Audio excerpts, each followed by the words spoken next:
அக்னி குஞ்சொன்று கண்டேன். அதை அங்கொரு காட்டிலோர் பொந்திடை வைத்தேன். வெந்து தணிந்தது காடு, தழல் வீரத்தில் குஞ்சென்றும் மூப்பென்றும் உண்டோ. இன்னொரு முக்கியமான விஷயம் என்ன சொல்கிறேன் அப்படின்னா, இது வந்து ஒரு ப்ரொமோஷனோ நீங்கள் வந்து பிட்காயின் வாங்குங்க வாங்காதீங்க அப்படிங்கிறதோ கிடையாது. ஒரு தொழில்நுட்பம் இப்போ வருது, அது என்னன்னு தெரிஞ்சுக்கணும். தெரிஞ்சிக்காமல் இருந்தால் நல்லா இருக்காது அப்படிங்கிற ஒரு எண்ணத்தில் தான் வந்து இதை நீங்கள் தெரிஞ்சுக்கணுங்கிற ஒரு காரணத்துக்காக தான் கொடுக்குறோமோ வழியா, நீங்கள் வாங்குங்க, இன்வெஸ்ட் பண்ணுங்கள், கோடீஸ்வரர் ஆயிடுவீங்க, அப்படி அந்த எண்ணமே எங்களுக்கு கிடையாது. எங்களுடைய எண்ணமெல்லாம் ஒன்றே ஒன்று தான். நீங்கள் வந்து இந்த தொழில்நுட்பத்தை பற்றி தெரிஞ்சுக்கணும். தெரிஞ்சுக்கிட்டு அதுக்கப்புறம் உங்கள் விருப்பம், நீங்கள் என்ன பண்ணுறீங்க பண்ணலங்கிறதெல்லாம் உங்களுடைய விருப்பம். இது டிக்ளைமராகவும் வச்சுக்கலாம், இல்லை எப்படி என்னுடைய சேஃப்டிக்காக நான் சொல்கிறேன்னு வச்சுக்கலாம். பிட்காயினில் ஹாவிங்னா என்ன? ஹாவிங்கிறது வந்து த ரிவார்ட்ஸ். அதாவது இப்போ நான் பே பண்ணுறது 5 நிமிஷத்துக்கு ஒரு பிளாக் எழுதுறேன் இல்லையா, அந்த ஒரு பிளாக் எழுதும்போது வந்து எவ்வளோ பிட்காயின் கொடுக்க போகிறோம் அப்படிங்கிறது தான் ரிவார்டுன்னு சொல்லுவாங்க. அந்த ரிவார்டு வந்து 4 வருஷத்துக்கு ஒரு தடவை அந்த ரிவார்டு அப்படியே பாதியாக மாறிடும். ஆரம்பத்தில் எவ்வளோ காயின் வந்துட்டு இருந்துச்சோ ஒரு பிளாக் எழுதும்போது அந்த காயினுக்கு பாதி தான் 4 வருஷத்துக்கு அப்புறம் பண்ணுறவங்களுக்கு வரும். அதுக்கப்புறம் அடுத்த 4 வருஷம் கழித்து மறுபடியும் அது இனியொரு ஹாவ் ஆகும். ஸோ இன்னத்து தேதியில் ஒரு பிளாக் எழுதுனா 3 பிட்காயின் மூணு பிட்காயின் கொடுக்குறாங்க. ஒரு பிளாக்குக்கு வந்து 5 நிமிஷத்தில் ஒரு பிளாக் எழுதுறாங்க. அந்த 5 நிமிஷத்தில் வந்து ஒரு பிளாக்ல எழுதுனதுக்கு 3 பிட்காயின் ரிவார்டாக வரும். அந்த 3 பிட்காயின் வந்து it will get shared between the people who created the hash. அது யார் லக்கு யாருக்கு இருக்கோ அவங்களுக்கு போய் சேரும். ஸோ இது வந்து நீங்கள் பெரிய மெஷினரி வச்சு பெரிய மைனர்ஸ் வச்சு நீங்கள் எழுதுனா மட்டும்தான் நீங்கள் ரிவார்டை ஏர்ன் பண்ண முடியும்னு அவசியம் கிடையாது. நீங்கள் ஒரே ஒரு மிஷின் கூட வச்சுருக்கலாம். ஒரு மிஷின் வச்சு நீங்கள் மைன் பண்ணினாலும் you will be able to earn. சில டைம் தேர் ஆர் சினாரியோஸ், எப்போ சில பேர் வந்து வெறும் ஒரே நோடை ரன் பண்ணி ஒரு ஃபுல் பிளாக் ரிவார்டை வாங்கினவங்களாம் இருக்காங்க. அதாவது பிளாக் எழுதும்போது வந்து 3 பிட்காயின் வருதுன்னா அந்த 3 பிட்காயினும் அவங்களே வின் பண்ணுறதுக்கு சான்ஸ் இருக்குது. ஸோ அது நடந்திருக்கு இதுக்கு முன்னாடி. இந்த மாதிரி இது என்ன ஆச்சு அப்படின்னா, இது ஒரு ரேஸ் ஆயிடுச்சு.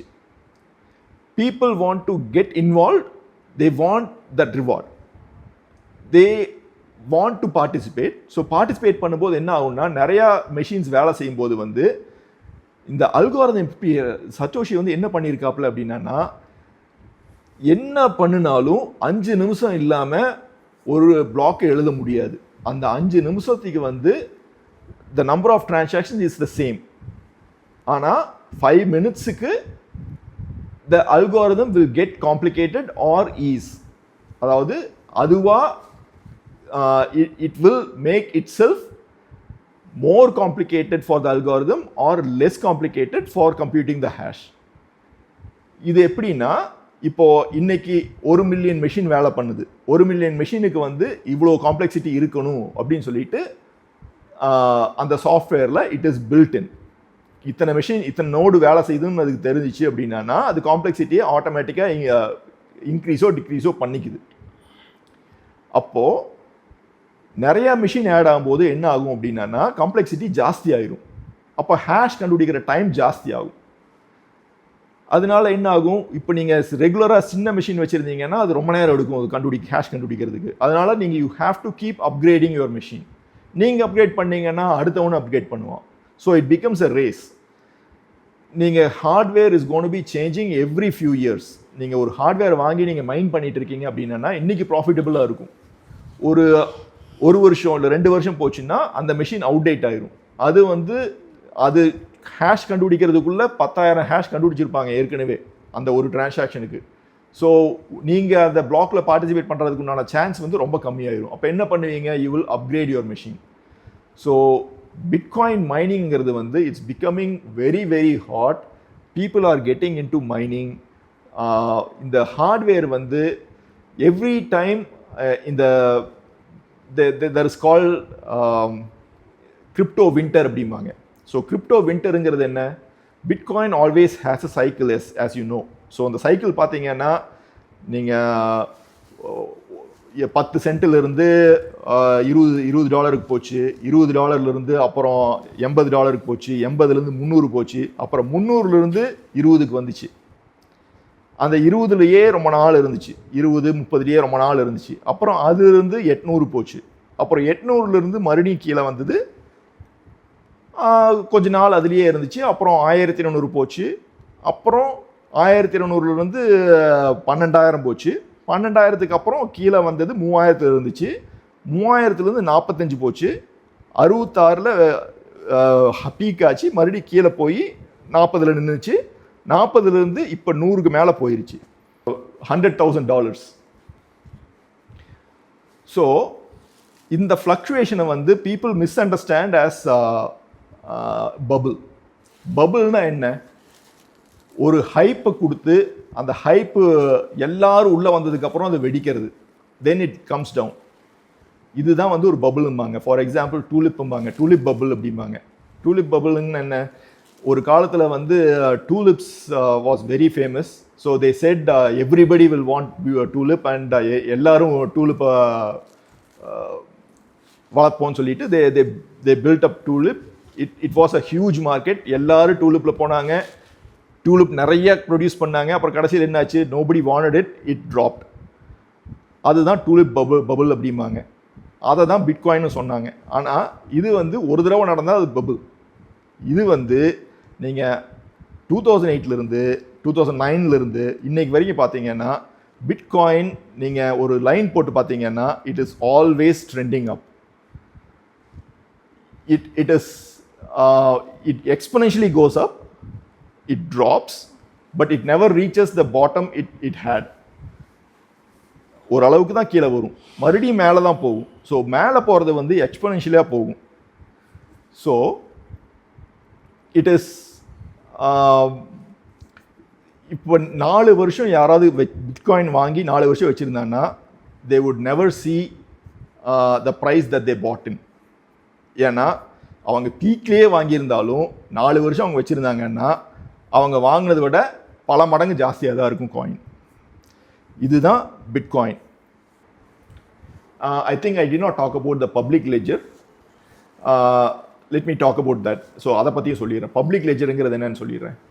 இப்போ நான் பிளாக் செயின் பிட்காயின் எடுத்துட்டிங்கன்னா இப்போது ஒரு டிரான்சாக்ட் பண்ணணும் அப்படின்னா ஒரு அட்ரஸ்லேருந்து இன்னொரு அட்ரஸ் தான் பண்ண முடியும். இந்த அட்ரஸுங்கிறது வந்து எப்படி கொடுக்கறது, எப்படி கொண்டு வரலாம் அப்படின்னு பார்த்தீங்கன்னா there is a website you can go. அது பேர் வந்து bitaddress.org. ஸோ bitaddress.orgங்கிற சைட்டில் நீங்கள் போனீங்கன்னா you can create a wallet for you. அந்த வாலெட்டுங்கிறது வந்து it is a hashed algorithm which will give a private address, a private key and a public address.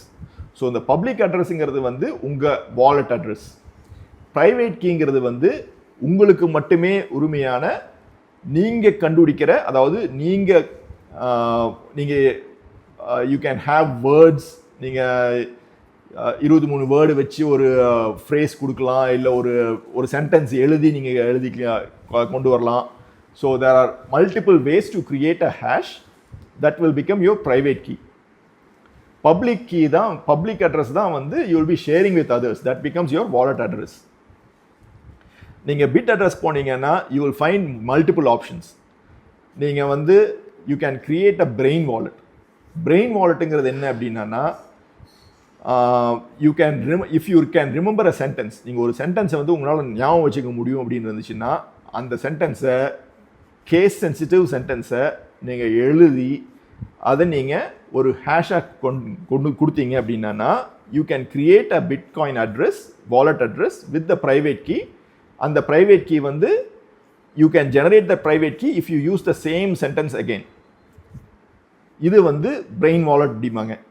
அடுத்தது வந்து ஃப்ரேசஸ். ஸோ நீங்கள் வேர்ட்ஸ் ஒரு 13 வேர்ட்ஸ் வச்சோ இல்லை 24 வேர்ட்ஸ் வச்சோ you can create a hash key. அதில் ப்ரைவேட் அட்ரஸ் கொடுத்துக்கலாம். Private address கண்டுபிடிப்பீங்க. You will have a public address for transactions. இதுலேயே மல்டிபிள் வேறு டைப்பெல்லாம் இருக்குது. இன்னொன்று வந்து there is something called a multisig wallet. So multisig wallet வந்து எப்படின்னா, இப்போது ஃபார் எக்ஸாம்பிள் நீங்கள் ஒரு கம்பெனி வச்சுருக்கீங்க. அந்த கம்பெனியில் you want to buy bitcoin, ஆனால் you don't want one person to make the transaction. Let's say நீங்கள் ஒரு 5 பேர் இருக்கீங்க கம்பெனியில் பார்ட்னர்ஸ், அந்த 5 பேரும் சைன் பண்ணாதான் அந்த டிரான்சாக்ஷன் நடக்கணும்னா you can create a multisig wallet. Multisig வாலெட்டுக்கு வந்து 5 பேர் 5 டிஃப்ரெண்ட் பாஸ்வேர்டை வச்சு ஒரு வாலெட்டை கிரியேட் பண்ணலாம். அந்த 5 பேரும் 5 பாஸ்வேர்டு போட்டால் தான் ஒரு டிரான்சாக்ட் பண்ண முடியும். ஸோ இந்த மாதிரி there are multiple ways of creating wallets. இதெல்லாம் சேஃபான்னு கேட்டான்னா yes, it is safe as long as the private key is held by you. அந்த private key வேற யாராவதுக்கு தெரிஞ்சிச்சு அப்படின்னா உங்கள் வாலெட்டில் இருக்கிற பணம் காலி. they can easily take it out. அவங்களுக்கு பணம் ஹேக் பண்ணுறவங்களுக்கு வந்து தேவையெல்லாம் ஒரு பப்ளிக் அட்ரஸ், ப்ரைவேட் கீ, இது 2 இருந்துச்சுன்னா அந்த வாலெட்டில் இருக்கிற பணத்தை எல்லாம் எடுத்துட முடியும். இந்த மல்டிசிக் வாலெட்டில் கொஞ்சம் கஷ்டம். ஏன்னா அவங்க எத்தனை பார்ட்டிசிபெண்ட் இருக்காங்கன்னு தெரியணும், அந்த எவ்ரி பார்ட்டிசிபெண்ட்டோட கீ என்னன்னு தெரியணும், அந்த சீக்வன்ஸும் தெரியணும். இது தெரிஞ்சாதான் they can encash that multisig wallet. இல்லாட்டி மல்டிசிக் வாலெட்லேருந்து பணம் எடுக்க முடியாது. இது போக there are other ways of creating wallet. அது வந்து ஹார்ட்வேர் வாலெட்ஸும்பாங்க. ஸோ லெட்ஜர் இருக்குது, ட்ரெஸர் இருக்குது. So there are so many hardware wallets that are today. அதை யூஸ் பண்ணி நீங்கள் வந்து வாலெட்டை கிரியேட் பண்ணலாம். இந்த wallet you can use for transacting. So வாலெட்டை பற்றி பேசிட்டோம். இப்போ டிரான்சாக்ஷன், இந்த டிரான்சாக்ஷன் வந்து இப்போ ஒரு டிரான்சாக்ஷன் பண்ணுறேன் அப்படின்னா அந்த transaction becomes public record. Anybody can see, யார் வேணாலும் அந்த பிளாக் செயினில் போய் அந்த டிரான்சாக்ஷனை படிக்கலாம். இப்போது நான் வந்து உங்களுக்கு பணம் அனுப்புகிறேன் அப்படின்னா எனக்கு தேவையெல்லாம் உங்கள் அட்ரஸ் எனக்கு கொடுத்தீங்கன்னா நான் வந்து என்னோட வாலெட்லேருந்து அந்த அட்ரஸுக்கு நான் பணத்தை அனுப்ப முடியும். அனுப்பும்போது ஒரு சின்ன ஃபீ பே பண்ணுவேன். அந்த ஃபீ வந்து மைனர்ஸுக்கு போகுது, அந்த பணம் உங்களுக்கு வந்துடுது. இந்த டிரான்சாக்ஷன் வந்து லெஜரில் எழுதியிருப்பாங்க. அந்த லெஜரை வந்து you can look at block chain transactions. So நீங்கள் பிட்காயின் ஸ்க்ரீனர் போனீங்கன்னா you can find the transactions. உங்கள் அட்ரஸ் போட்டிங்கன்னா அந்த அட்ரஸில் என்னென்ன டிரான்சாக்ஷன் நடந்துச்சோ அது எல்லாத்தையும் கொடுத்துரும். இது வந்து பப்ளிக் இன்ஃபர்மேஷன். இதை வந்து யாருனாலையும் ஹைட் பண்ண முடியாது. ஒரு தடவை ஒரு டிரான்சாக்ட் பண்ணியாச்சுன்னா அந்த டிரான்சாக்ஷனை மாற்ற முடியாது. It becomes permanent record.